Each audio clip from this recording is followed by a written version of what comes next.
Os próximos dias vão ser de chuva e temperaturas baixas. Confira na previsão para amanhã e já para quinta-feira. Previsão de uma quarta-feira chuvosa durante todo o dia em Passo Fundo. A mínima será de 11 graus e a máxima de 15. Na quinta-feira, dia de sol com poucas nuvens e sem chuva. Mínima de 10 graus e máxima que chega a 16. Dois dos principais eventos da pesquisa do trigo do Brasil estão acontecendo em Passo Fundo até quinta-feira. O 10º Seminário Técnico de Trigo e a 9ª reunião da Comissão Brasileira de Pesquisa de Trigo e Triticale devem reunir cerca de 300 pesquisadores, técnicos, agrônomos e produtores rurais em Passo Fundo. Para falar um pouco mais sobre este assunto, nós convidamos o coordenador do encontro, André Cunha Rosa, que preside aí a comissão organizadora. Seja muito bem-vindo, obrigada por aceitar o nosso convite. É um prazer estar aqui com vocês. Bom, nós teremos aqui até a próxima quinta-feira cerca de 300 especialistas muito interessados na área em discutir algo que está relacionado também com a nossa economia. Claro, o trigo é uma cultura nacional que ocorre se planta desde Goiás até o Rio Grande do Sul, então estão gente de todos esses estados reunidos aqui em Passo Fundo hoje para esses dois eventos, o seminário que a gente tenta discutir de uma forma mais aberta para a cadeia, trazer informação. Hoje houveram duas palestras, uma sobre modelos para prever a ocorrência de uma doença chamada Brusone, outro mostrando como que a genética pode oferecer uma solução nesse sentido, e à tarde vão ocorrer outras palestras nesse sentido.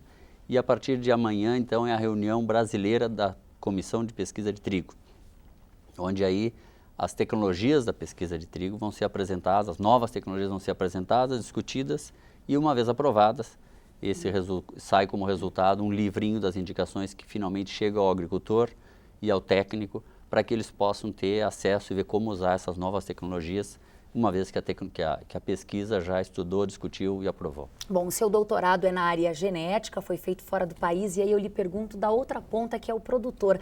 Ainda falta muita informação para o meio rural? Falta em alguns aspectos, a gente tem mais informações e outros tem menos, e um dos aspectos que a gente menos tem informação é essa doença nova, que ocorre há uns 20 anos no Brasil e só ocorre na América do Sul, chamada Brusone.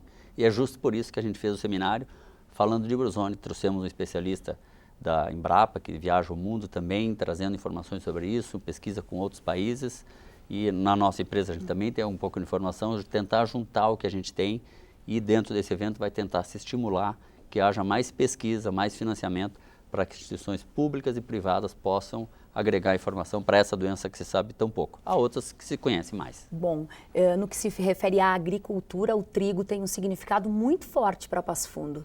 Sim, o Passo Fundo tem uma história interessante disso. Hoje no evento se passou um vídeo de 1951, da primeira reunião de pesquisa de trigo. Nessa época foi em Bagé, mas Passo Fundo é muito importante também dentro da cultura, várias instituições que fazem isso. E temos é uma cultura... a Embrapa e outras empresas também. Sim, tem a Embrapa, acabam... a Biotrigo, a UR Sementes, né? Pelo menos a UPF trabalha mais com aveia, e tem vários pesquisadores da UPF que trabalham com trigo, não no melhoramento, mas que estão lá na reunião, vão apresentar trabalhos hoje, e todas essas empresas estão colaborando nesse evento hoje para que a trigicultura seja cada vez mais sólida, porque ela é importante. O produtor ganha mais dinheiro em soja, mas o trigo tem um papel fundamental para a sustentabilidade econômica e técnica da propriedade. Com certeza, o trigo perdeu espaço nos últimos anos, falávamos há pouco, essa super safra do soja, o trigo não foi tão bom. Hoje, como está essa cultura no mercado econômico? Olha, o mundo afora hoje que a gente tem tido recentemente são notícias de calor na Europa, que vai diminuir a produção, problemas de chuva no Kansas, então a cotação do trigo nos últimos 15 dias já subiu 10% ou 15%. Então, assim, a Argentina tem uma redução de safra ainda maior que a do Brasil, o Uruguai também.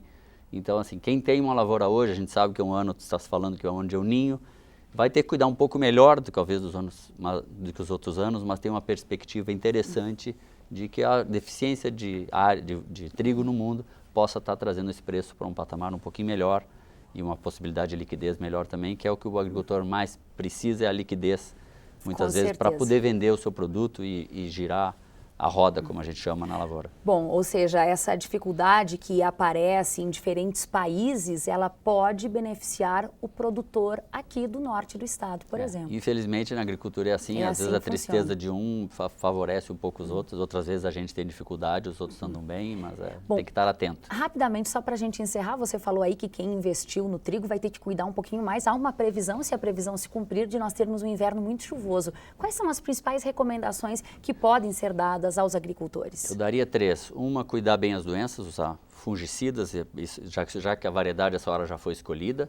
A segunda, dividir a dose de N mais de uma vez, porque se vem uma chuva, o N pode ser lavado e terminar lá no Rio Guaíba, e a gente não quer isso, então dividir essa dose.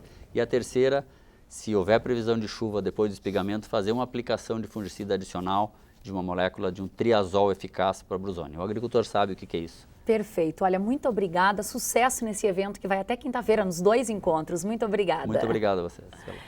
Bom, e será que é possível envelhecer dentro de um padrão estético em que o olhar está mais voltado para a juventude? Bom, para responder a esta e a outras questões, o programa de debates aqui da UPF-TV, o Estúdio 4, apresentado pela jornalista Zulmara Colucci, recebe um time de especialistas. Bom, o Estúdio 4 vai ao ar hoje às 11 horas da noite. Montar um robô e programá-lo para vencer obstáculos. Essa é a proposta de uma Olimpíada de Robótica realizada pela UPF para alunos de escolas públicas de Passo Fundo e região.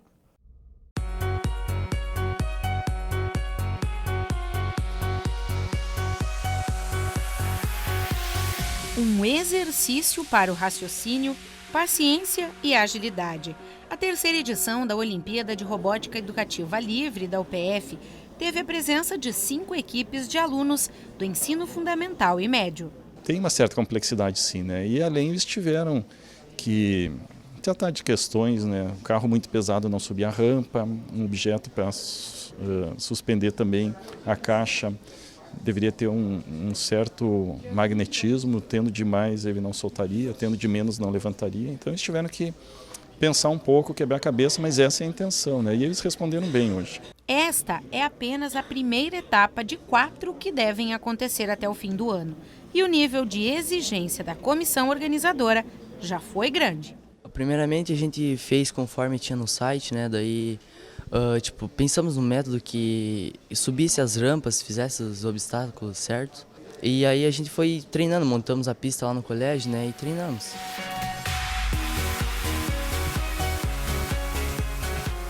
A gente tinha pensado em fazer com peças de Lego, que seria mais fácil de montar, desmontar, né? Só que a gente não conseguiu achar os Lego, então a gente pensou, vamos fazer de madeira, porque madeira é uma estrutura forte. A parte de programação, a gente tentou ir atrás e correr, por causa que é o seguinte, o motor do nosso carrinho, ele estava invertido as polaridades, então um ia para frente e o outro ia para trás. Então a gente teve que bolar um jeito de fazer os dois irem para frente ao mesmo tempo. A Olimpíada é uma oportunidade de colocar os alunos em contato com áreas da ciência da computação, engenharias, tecnologia da informação, física e matemática. E olha que tem gente aproveitando para pensar no futuro. Isso é uma brincadeira que a gente está fazendo aqui, mas eu penso em levar isso aí para minha vida profissional, para eu ser um profissional na área de robótica, programação, essas coisas. Eu penso em fazer a faculdade de engenharia mecânica, acho que sempre gostei disso daí. A atividade é destinada a estudantes das escolas da rede pública de Passo Fundo e região. E para criar os robôs, eles tiveram o apoio do grupo de estudo e pesquisa em inclusão digital da universidade. Olhando ao final parece singular ou simples, mas não, né? A gente deu peças mínimas para eles, né? A gente deu a eles motores, uma placa Arduino para controlar, uma placa para controlar os motores e um outro motor para suspender a caixinha. Eles tiveram que programar, né? Esse carrinho para andar para frente, para trás, esquerda, direita, suspender, soltar o objeto a ser resgatado.